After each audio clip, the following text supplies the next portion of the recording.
वो लहू ने याद दिलाता था, नहीं तुझे इन बातों को नहीं सुनना है।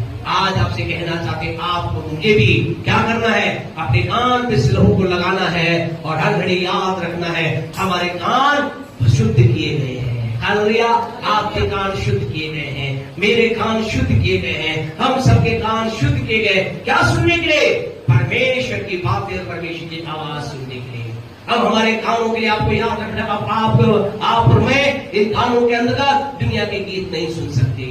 आप और मैं इस कानों के द्वारा दुनिया की जो गंदी बातें हैं वो सुनने के लिए हमें अपने कानों को बंद करना है या उस जगह से हमें चले जाना है। क्यों? क्योंकि किसी ने हमारे कान की शुद्धता के लिए लहू को बहाया है।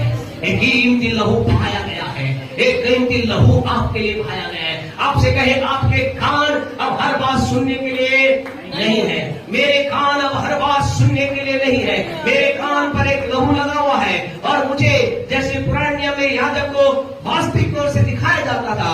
पुराना नियम क्या है? परछाई है। नया नियम वास्तविकता है। ये बताया जाता था तुम जब भी कहीं जाओ याद रखना तुम्हें गलत बात नहीं सुननी है, क्योंकि तुम्हारे कान की शुद्धता के लिए किसी ने जानवर को मारा गया है। और आज मुझे आपको इस बात को याद रखना है, मेरे आपके कान में गलत बात ना जाए, इसके लिए एक निर्दोष निष्कलंक मेमना अर्थात यीशु का लहू बहाया गया है और उस लहू को मैंने अपने कान एक हाथ आपसे कहे, घर से जब निकलते हैं बाहर जाते हैं, कहे यीशु तेरे लहू को अपने कान पे लगाता हूँ।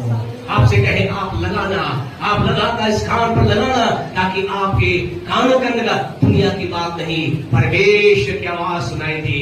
8वीं बात परमेश्वर के लोगों कहाँ लगाया गया? हाथ के, है ना जी, दाहिने, बिल्कुल खतरनाक। आप लोग एक बात बता, दाहिने हाथ के अंगूठे पर।